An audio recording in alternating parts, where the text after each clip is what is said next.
Cari, ketemu video Kiai Haji Idrus Romli. Kemudian dapat PDF, saya print, saya baca-baca bagaimana cara menghadapi serangan-serangan ini. Lalu kemudian saya bicara ke beberapa jamaah, bisa enggak kita cari Kiai Idrus Romli supaya kita bawa ke Pekanbaru? Entah gimana ceritanya, saya pun sampai ke Jakarta, bertemu dengan beberapa murid jamaah Kiai Haji Idrus Romli. Saya diberi buku 50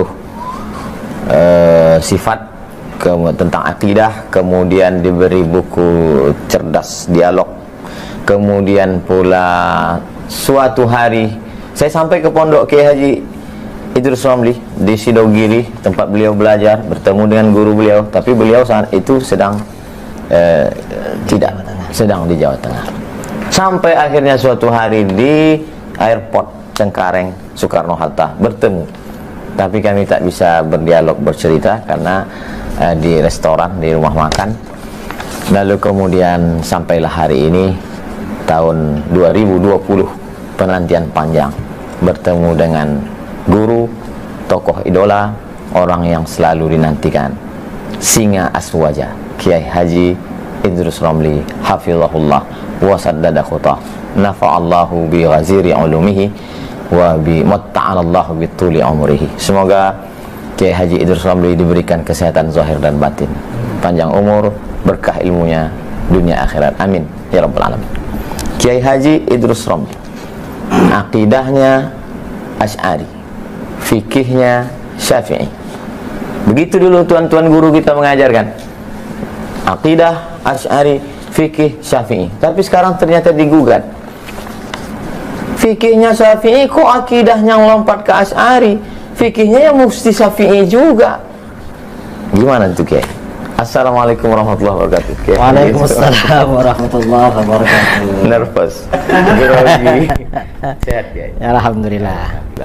Gimana kita menghadapi orang yang menggugat kita, akidahnya kok Asy'ari, mestinya akidahnya ya Syafi'i juga, gitu. Gimana Kiai? Dalam masalah ini, Imam Asy'ari itu tidak membuat akidah untuk menyaingi Imam Syafi'i, sama sekali tidak. Juga tidak membuat akidah yang berbeda dengan akidahnya Imam Syafi'i.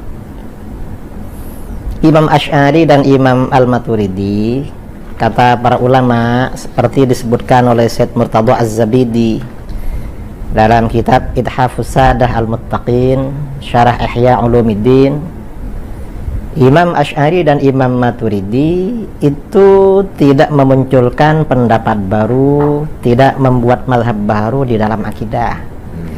Beliau ini semata-mata muqarrir, menetapkan, menguraikan, menjelaskan, membangun metodologi cara menjelaskan dan membela akidah-akidah yang terdapat di dalam Al-Quran, di dalam hadis, disebarkan oleh para sahabat dan diuraikan oleh ulama salaf. Itu Imam Asy'ari. Jadi ya, kalau kita ini ikut Ahlus Sunnah wal Jamaah, fikihnya ya Syafi'i, akidahnya Asy'ari. Mengapa? Imam Syafi'i ini memang fokus menjelaskan fikih. Karenanya beliau punya kitab Ar-Risalah Usul Fikih, spesialisasi. Jadi metodologi di dalam ijtihad fikih itu Ar-Risalah. Imam Asy'ari membangun metodologi di dalam ilmu akidah. Dan setelah Imam Asy'ari ini muncul, apa yang terjadi? Mayoritas ulama dari pengikut Syafi'i, pengikut Maliki, kemudian sebagian dari Hanafi, sebagian Hambali ikut Asy'ari. Yang ikut Imam Asy'ari ini bukan hanya pengikut mazhab Syafi'i, tapi para ulama yang fikihnya ikut Maliki.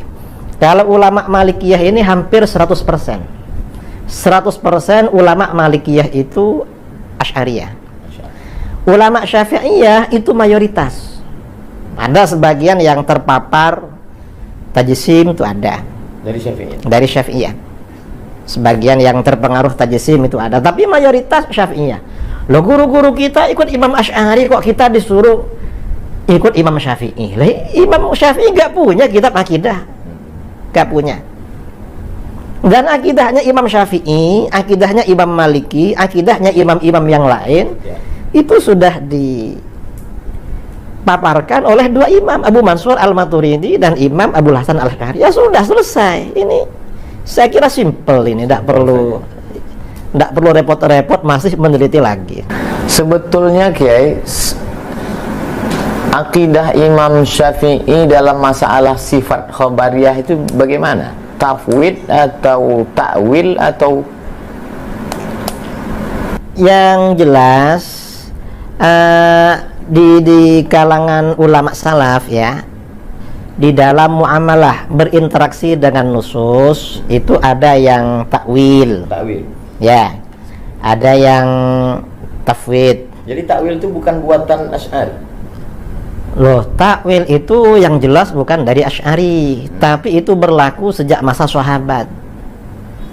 Sebagian sahabat itu sudah melakukan takwil. Kemudian setelah generasi sahabat itu habis, ulama tabi'in, murid-muridnya Ibnu Abbas, murid-muridnya Ibnu Mas'ud, itu semakin ramai yang takwil. Ke belakang tambah banyak yang takwil. Loh, Imam Syafi'i itu bukan hal zahir. Gak mungkin beliau tidak takwil. Jadi karena beliau bukan zahiriyah. Kalau diringkaskan, salaf, generasi salaf itu berapa Kiai? Takwil, tafwid. Kalau generasi salaf yang soleh di dalam berinteraksi dengan ayat-ayat mutasyabihat atau hadis-hadis mutasyabihat itu ada dua pendekatan. Pertama, tafwid. Ya, itu bukan berarti yang takwil tidak ada, karena takwil juga diriwayatkan dari ulama salaf. Yang kedua, takwil. Dan hampir semua ayat-ayat mutasyabihat yang ada ulama salaf yang melakukan takwil. Ada. Dan saya kira Imam Syafi'i gak mungkin anti takwil. Loh, beliau ini coba di fikih-fikihnya kan ditakwil terus. Ketika berijtihad fikih beliau misalnya ya seperti ini hadis yang dipakai oleh mazhab Hambali, dipakai oleh mazhab Hambali dan diikuti oleh orang-orang Wahabi atau Salafi di Indonesia. Orang yang meninggalkan sholat kan kufur. Jadi bainal kufri wa baina, antara kufurnya dengan iman itu adalah meninggalkan sholat. Imam Syafi'i takwil bahwa orang yang meninggalkan sholat tidak kafir, kecuali kalau meninggalkan sholat itu karena ingkar pada kewajiban sholat, baru kafir. Itu ditakwil hadis-hadis. Imam Syafi'i ini banyak melakukan takwil. Seandainya beliau tidak melakukan takwil, tidak lahir fikih beliau. Hanya beliau memang tidak punya kajian khusus, karangan khusus di dalam masalah akidah. Sekarang diambil pendapat Imam Syafi'i dari referensi lain, lalu kemudian dibenturkan dengan mazhab yang kita yakini Imam Abul Hasan Al-Asy'ari, mengatakan kamu ketika berakidah mestinya ikut Imam Asy'ari. Imam Asy'ari sendiri dalam kitab Mukhtasar Al-Ulu mengatakan Allahu fi samaihi ala arsyihi. Kenapa kamu mentakwilkan? Tapi Ustaz Abdul Somad mengatakan takwil. Orang yang mentakwil itu kafir, jangan ikut Abdul Somad, ikutnya ke Imam Syafi'i. Orang Syafi'i ngomong Allah fi samaihi ala arsyihi. Jadi masyarakat yang tidak punya pegangan, gimana kita menjelaskan itu, Kiai? Yang seperti ini, kalau ada nas-nas seperti ini dari ulama salaf, misalnya Imam Syafi'i, yang pertama kita kaji itu dari segi riwayat, itu sahih apa tidak kepada beliau, nisbatnya. Kemudian seandainya sahih, kira-kira rawinya ini meriwayatkan bil lafzi atau bil makna. Kalau ini misalnya riwayatnya ahad, ini kan problem lagi kalau riwayatnya ahad. Itu sanadnya sudah sahih, sudah begini.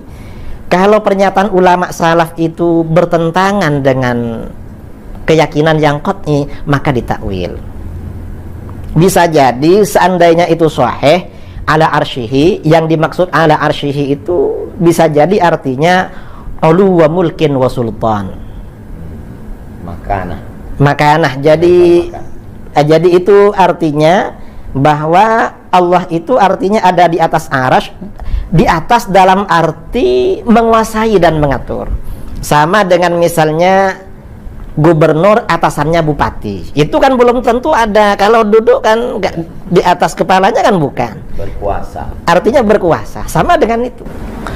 Gimana kalau orang memaksakan makna istiwa itu al-julus wal istiqrar ya? Kalau itu dipaksakan al-julus wal istiqrar ya tidak benar. Kalau dipaksa-paksakan tidak benar.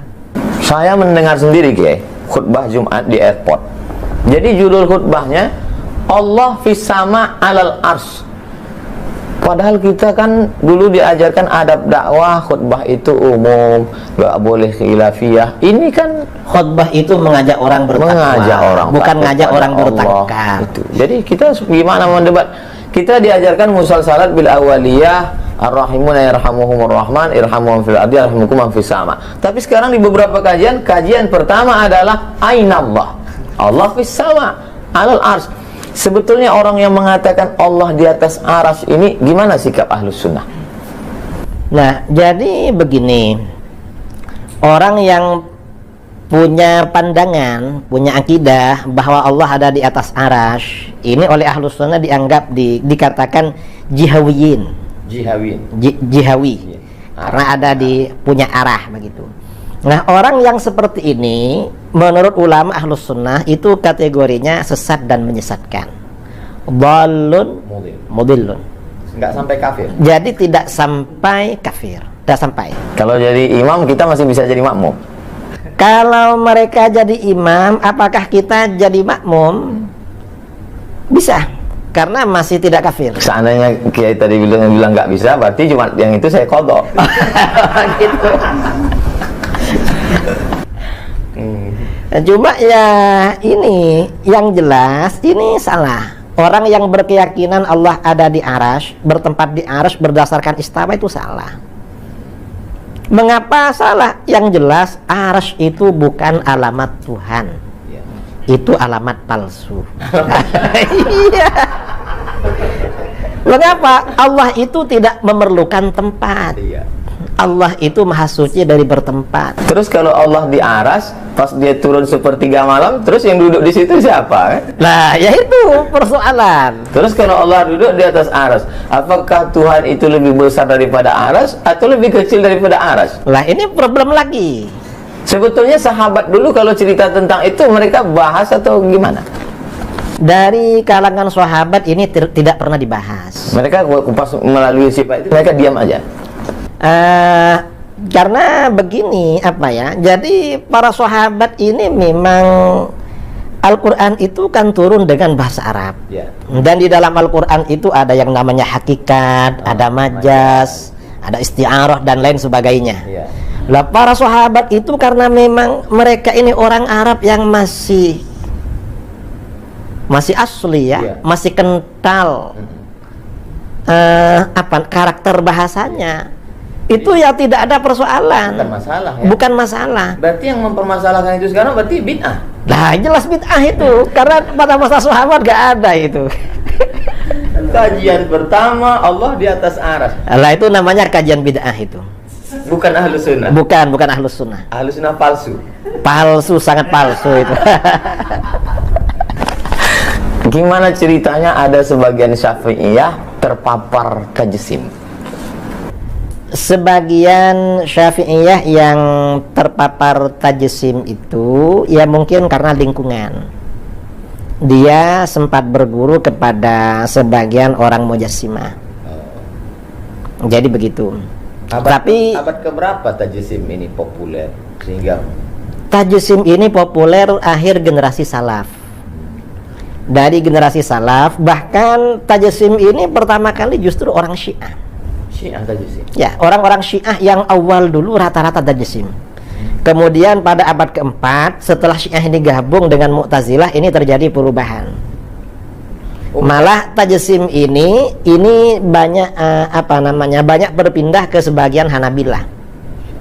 Orang-orang Hanabilah. Ungkapan Ibnul Jauzi, la yuzkaru Hanabilah, tidak disebut Hanabilah illa mujassim. Kalau sudah disebut Hanabilah pasti tajisim. Sampai begitu ya.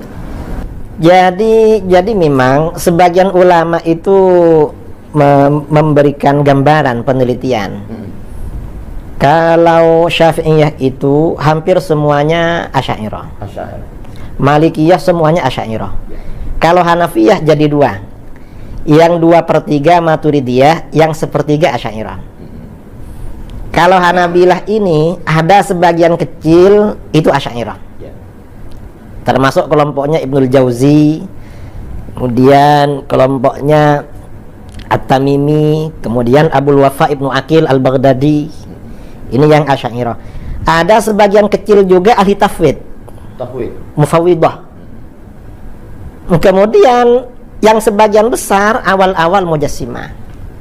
Kemudian pada abad ke-7 Hijriah, ketika yang menjadi penguasa di Syria, di Syam, itu Sultan Az-Zahir Baibars Al-Bindigdari. Beliau ini berhasil karena beliau ini mengangkat Qadil Qudat dari Madzhabul Arba'ah. Setelah Madzhabul Arba'ah ini sering diskusi, maka faksi Mujassimah di kalangan Hanabilah ini hampir habis. Cuma kemudian setelah itu dihidupkan lagi oleh Syekh Ibnu Taimiyah. Ibnu Taimiyah menghidupkan tajsim. Menghidupkan lagi. Iya. Ibnu Taimiyah Mujassimah. Kata para ulama begitu. Yang mengembalikan tajsim di Hanabilah itu Syekh Ibnu Taimiyah. Sebelumnya sudah hampir habis. Tapi orang selalu berlindung mengatakan Ibnu Taimiyah tidak Mujassimah, tapi dia isbat sifat, bahwa ada sifat yadun, ada sifat sak, ada sifat istiwa. Gimana sih Kiai? Jadi masalah ayat mutasyabihat itu tadi kan kita bicarakan. Ulama salaf sebagian besar tafwid, sebagian takwil. Kalau khalaf mayoritas takwil. Nah, kemudian ada Mujassimah yang mengartikan ayat mutasyabihat secara zahir. Lah mereka ini untuk menghindari stigma tajsim, tasybih, mereka bilang ifbat. Ngeles. Nah, kita ini yang takwil dan tafwid ini kata mereka dianggap taktil. Artinya ya menghilangkan, mengosongkan. Ya, padahal mereka ini hanya permainan kata-kata. Nah, kalau itu isbat ini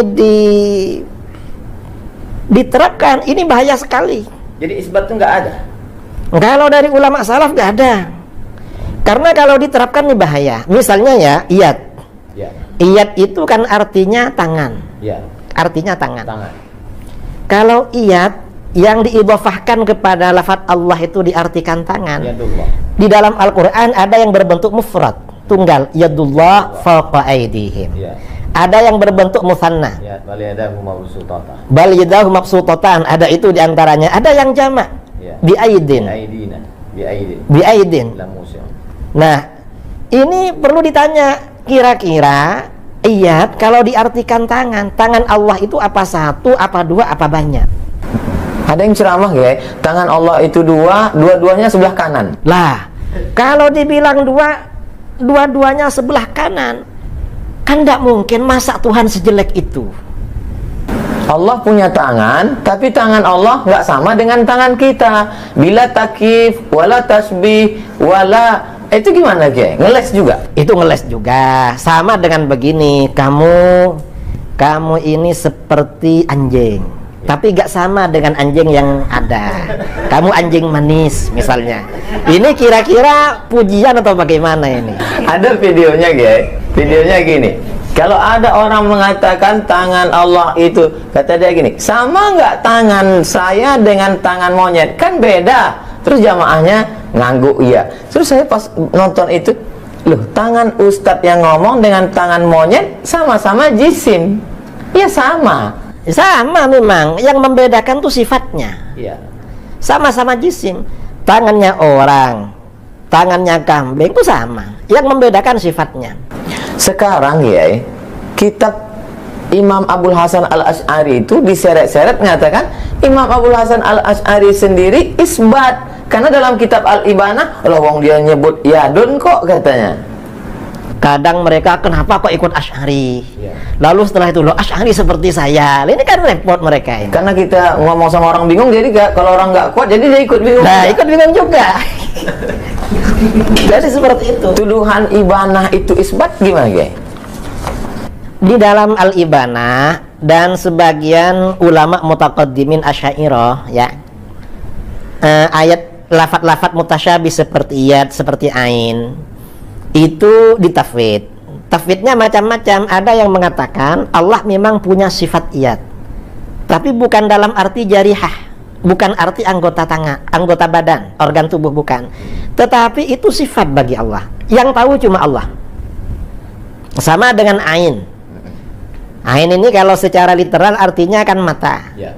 Sebagian ulama mutaqaddimin Asy'ariyah yang diceritakan oleh Imam Al-Baihaqi dalam kitab Al-I'tiqad maupun Asma' was Sifat, itu ada yang mengartikan itu ain sifatan, sifat bagi Allah, bukan sebagai jarihah, anggota badan. Terus masuknya kemana tuh? Takwil, tafwid Itu atau tafwid. Tafwid. Masuk ke tafwid, Bukan isbat. bukan isbat. Kita ini sebenarnya isbat juga, tetapi cara isbatnya isbat yang cerdas. Yang tadi isbat dungu. Nah, itu ya. Gimana beda isbat cerdas dengan isbat dungu? Nah, isbat yang cerdas ini artinya mengkompromikan Ya. antara satu nas dengan nas yang lain. Mana yang muhkamat, mana yang mutasyabihat. Nah, ayat-ayat atau hadis-hadis mutasyabihat dalam pengertiannya dikembalikan kepada yang muhkamat, seperti yang menjadi tuntunan di dalam Al-Quran. Memang harus seperti itu. Dan ayat yang muhkamat itu kata para ulama adalah ayat laisa kamitslihi syai' dan ayat walam yakul lahu kufuwan ahad. Itu yang muhkamat. Mengapa itu muhkamat? Ini cerita. Saya pernah didatangi orang Wahabi. Dia ngakunya begini pada saya. Wahabi atau Salafi kayak? Ngakunya sih Salafi. Kalau menurut kita Wahabi lah. Karena yang paling sesuai memang Wahabi, Bukan Salafi. bukan Salafi. Karena mazhab itu biasanya nisbat kepada pendirinya. Muhammad bin Abdul Wahab. Dan Muhammad bin Abdul Wahab itu An-Najdi, bukan As-Salafi. Jadi Wahabi ini bisa disebut Salafi atau bisa disebut Najdi. Karena kalau Salafi nisbatan ila salaf. Ilah salaf. Padahal. Dan ini salaf yang mana? Salaf itu kan banyak. Iya. Salaf juga banyak mazhab. Banyak perbedaan di kalangan salaf. Jadi seperti itu. Jadi kita nggak mau. Lalu kata Wahabi ini, Kiai, saya ini mazhabnya Asy'ari. Oh gitu, ya baguslah. Cuma menurut saya Allah itu bersemayam di atas arsy, kata. Loh, kamu Asy'ari yang mana? Kita ini Asy'ari, tidak seperti itu. Kamu ini Asy'ari yang macam apa ya? Barulah. Iya, neo Asy'ari. Neo Asy'ari. Nah, karena menurut saya Kiai, Mungkin pengaruh new normal juga. mungkin kira-kira itu. Saya bilang pada dia, apa alasan kamu begitu? Ya karena menurut saya Kiai, Ar-Rahmanu 'alal arsy istawa itu muhkamat, bukan mutasyabihat. Alasannya muhkamat apa? Karena disebut 6 kali di dalam Al-Quran. Istawa itu 6 kali. Apa dalilnya? Kalau disebut berkali-kali berarti muhkamat. Diam dia. Kalau menurut kami Asy'ariyah, yang muhkamat ya walam yakul lahu kufuwan ahad. Itu apa dalilnya Ki? Minta berapa dalilnya? Ini dikatakan muhkamat oleh para ulama karena sababul wurudnya, hadis turunnya, sababun nuzul ya, sabab nuzul turunnya surat Al-Ikhlas ini ketika Rasulullah mendapat pertanyaan dari orang musyrik dan dari orang Yahudi, sif lana rabbak, terangkan sifat Tuhan kamu pada kami. Diminta menerangkan sifat Tuhan. Nah, ketika ada pertanyaan tentang sifat Tuhan, ternyata yang turun surat Al-Ikhlas. Karena surat Al-Ikhlas ini merupakan sifat Tuhan, maka di dalam hadis-hadis seperti hadis Bukhari dan kitab-kitab yang lain dikatakan surat Al-Ikhlas ini sifatur Rahman. Itu hadisnya sahih. Karena sifatur Rahman, orang yang membaca surat Al-Ikhlas ibaratnya membaca sepertiga Al-Quran. Ini keutamaannya, dan ini gak ada di dalam keutamaan membaca Ar-Rahman 'alal arsy istawa. Karenanya kata para ulama, setiap kesimpulan ayat Al-Quran tentang ketuhanan apabila bertentangan dengan surat Al-Ikhlas, maka harus dihindari. Mengapa? Karena itu mutasyabihat, harus merujuk kepada yang muhkamat. Insya Allah. Ada seorang guru hafal Quran datang menemui saya, minta maaf karena sampai 2016 dia mengatakan saya kafir karena saya mengatakan Ar-Rahman al-Ashistawa itu adalah al-istila, Allah berkuasa. Sedangkan kata guru saya, kata dia sebelum dia tobat, ini tobat dari Wahabi, kata dia, kata guru saya, Tuhan itu di atas aras, maka siapa yang mentakwil itu kafir. Ustadz Somad itu gimana? Ustadz Somad itu kafir. Jadi sampai 2016 Ustadz masih kafir. Baru akhir-akhir ini lah Ustadz Islam. Dan dia minta maaf ke saya. Saya pikir begitu berbahaya. Tadi Kiai menjelaskan itu begitu simpelnya, sederhana. Tapi bagi masyarakat, berapa banyak Ustadz dan Kiai dikafirkan hanya karena mentakwil. Mereka harga mati bahwa Tuhan di atas aras. Siapa yang tidak menyebut itu kafir. Man lam yukafir fahuwa kafir. Bagaimana bahayanya ini kepada umat, Kiai? Ya jelas bahaya, karena mengkafirkan orang lain, mengkafirkan orang muslim itu akan kembali kepada dirinya sendiri. Walaupun kita tidak mengkafirkan mereka yang mengkafirkan kita. Saya tadi berharap Kiai mengkafirkan, jadi saya dapat legitimasi begitu. Masalah ini di kalangan Asy'ariyah terjadi khilaf. Sebagian ulama mutaqaddimin seperti Syekh Abi Ishaq Asy-Syirazi, pengarang kitab Al-Muhadzab, kata beliau, ahli bid'ah yang mengkafirkan kita berarti kafir. Kata beliau, Wahabi kalau mengkafirkan kita berarti kafir. Karena di dalam hadis, man qala li akhihil muslim ya kafir, faqad ba'a biha ahaduhuma. Cuma kata Imam Nawawi dalam Raudhah, juga dalam Raudhatut Thalibin, pendapat yang muktamad tidak kafir. Mengapa? Karena mereka ini ada syubhat. Mengkafirkan ini karena ada syubhat di dalam pikirannya. Apa kira-kira yang memotivasi mereka untuk tajsim ini? Yang memotivasi mereka ya kurang belajar. Nggak mau belajar. Nggak mau belajar. Tapi doktor. Ya dia doktor bilang apa, Ustaz? Akidah di Madinah Al-Munawwarah. Lah terus akidahnya akidah apa doktornya? Masya Allah. Jazakumullah. Jamaah yang dimuliakan Allah dimanapun berada, sangat menarik. Tapi di awal Kiai Idrus Ramli mengatakan Ustadz Somad hanya punya waktu 30 menit. Dan saya dari tadi melihat jam, bicara dengan beliau 30 menit seperti 3 menit, begitu cepatnya. Saya yakin jamaah pasti tidak mau berhenti. Kiai, apa yang mesti dilakukan seorang ustadz ulama untuk meluruskan akidah umat?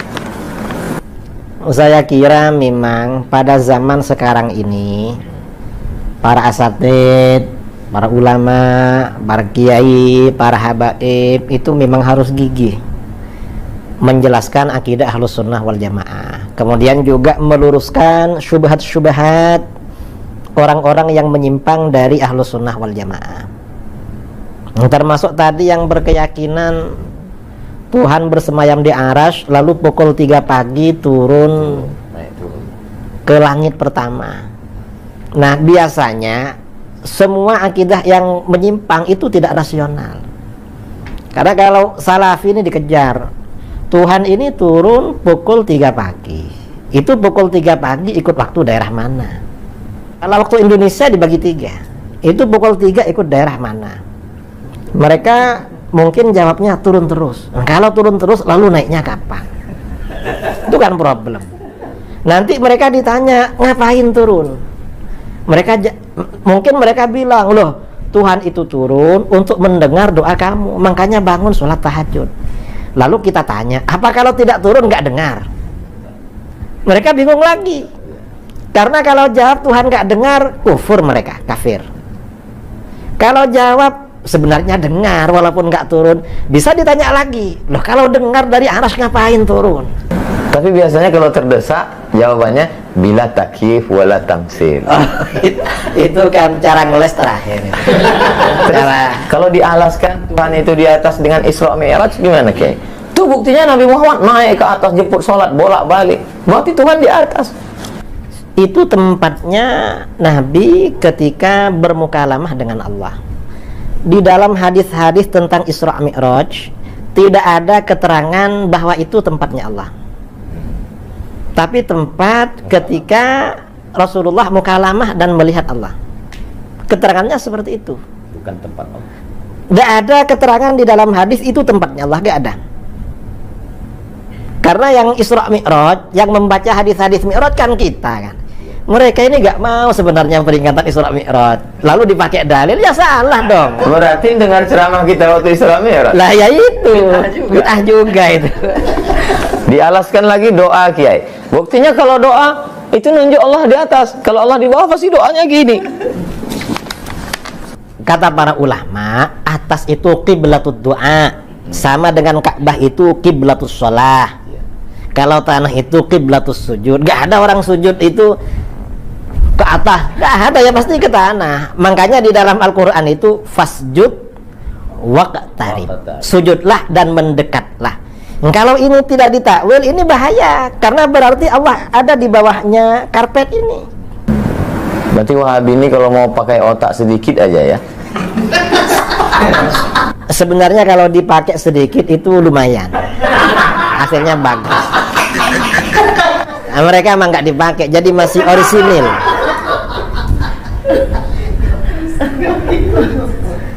Jadi Kiai, bagaimana umat ini yang sedang perlu persatuan dalam bidang ekonomi, kita diserang babak belur dalam bidang politik, bagaimana komunis bangkit, tapi di dalam kita sedang dihancurkan barisan. Apa kira-kira mungkin nggak ini gerakan ini disusupkan untuk memecah umat Islam dari dalam? Itu jelas itu, bahwa memang kelompok-kelompok radikal itu memang disusupkan Untuk memecah kita dari dalam. iya, dan memang yang mendapat himayah, perlindungan dari Protek, ya. mendapat protek dari barat, kemudian juga dana tamwil, itu kan kelompok-kelompok radikal. Besar duitnya, Kiai. Ya gak tahu lah, kayaknya iya. Dulu saya kan nonton video Kiai itu yang katanya ada $2.000. Saya waktu itu 1.500. 1.500. Udah turun atau memang?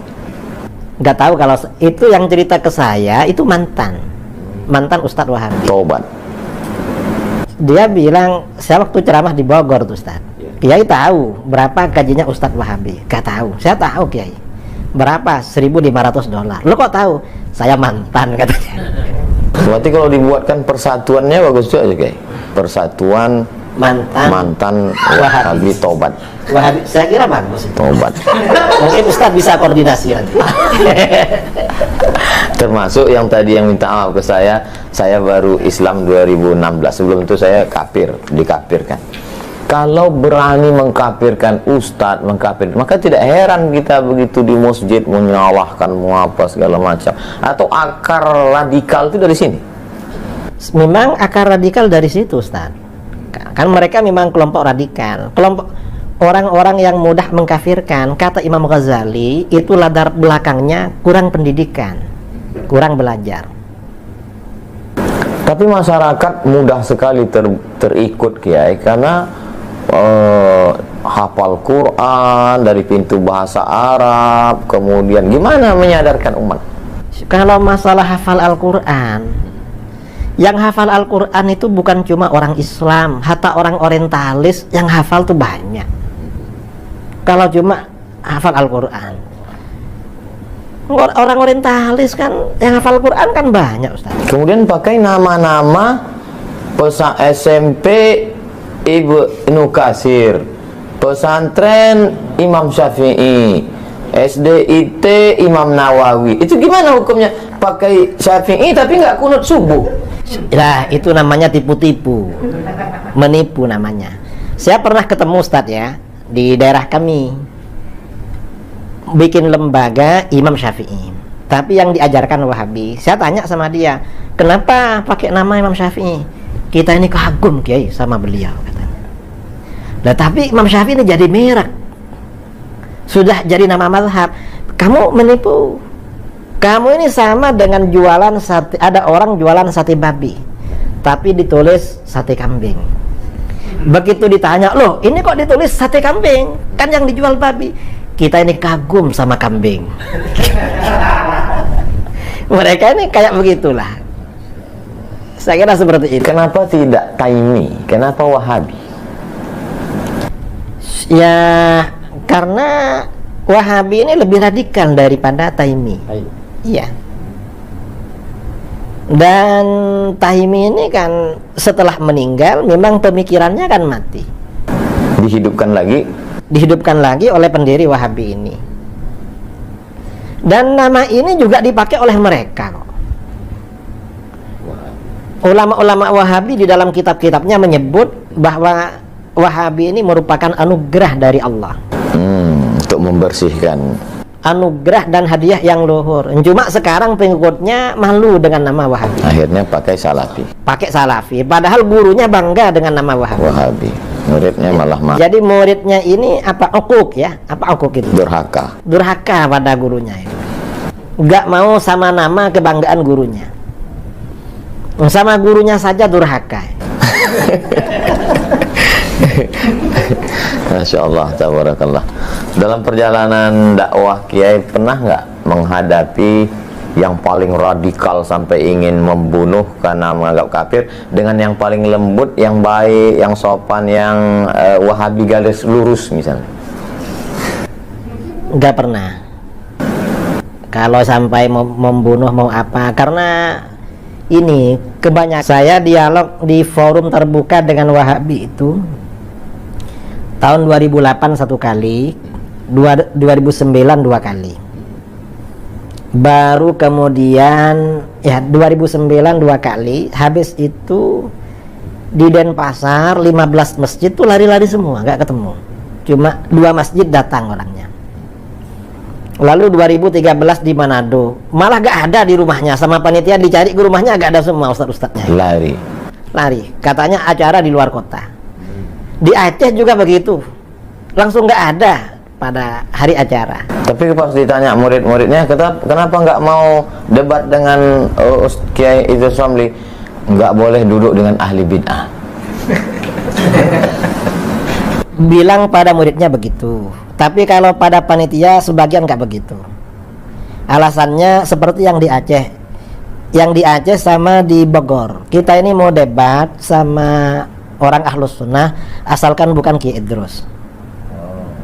Yang lain saja katanya. Alasannya Ki Idrus tuh suka ngeyel. Iya. Kalau sama yang baik, yang lurus ada. Kalau yang lurus itu Wahabi tuh gak ada yang lurus memang apa ya, ya bengkok-bengkok lah. Wong itu memang jalan terjal, jalan bengkok memang. Jadi kalau bisa duduk satu majelis dengan Kiai Idrus itu berarti apa? Taqiyah. Ya agak membicarakan masalah itu.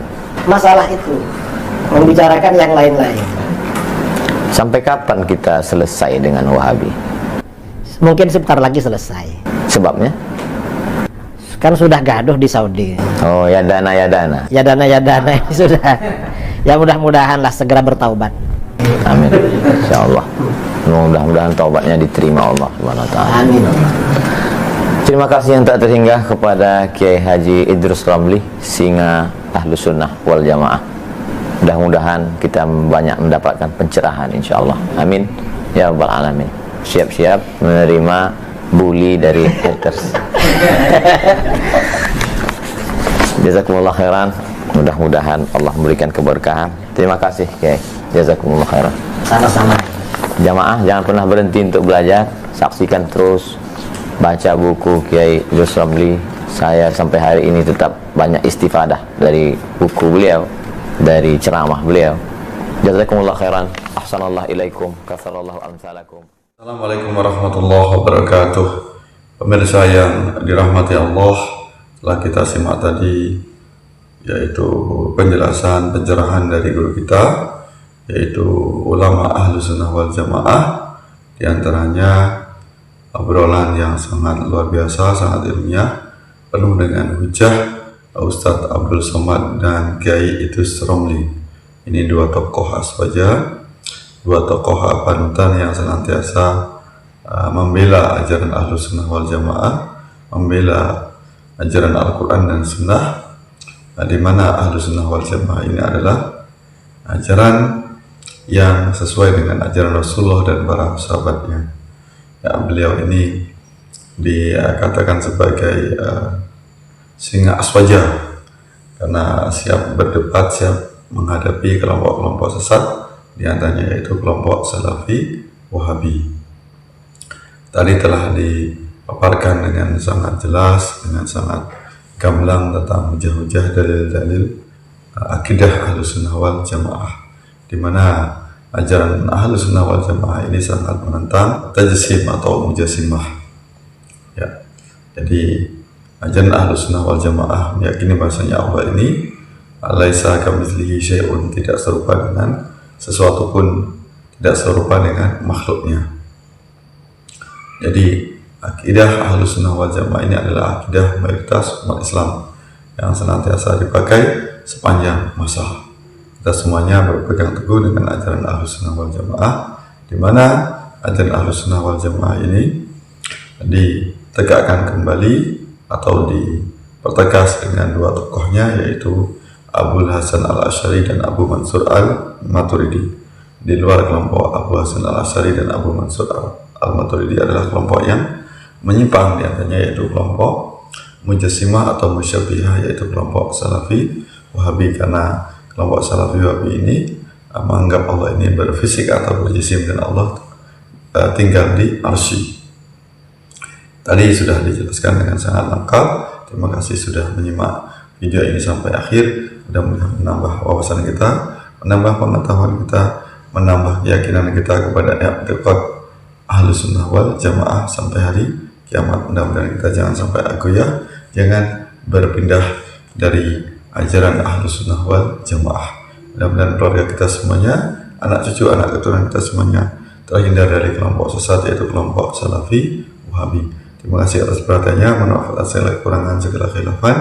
Sampai bertemu dalam kesempatan yang lain. Wallahu a'lam bishawab. Wassalamualaikum warahmatullahi wabarakatuh.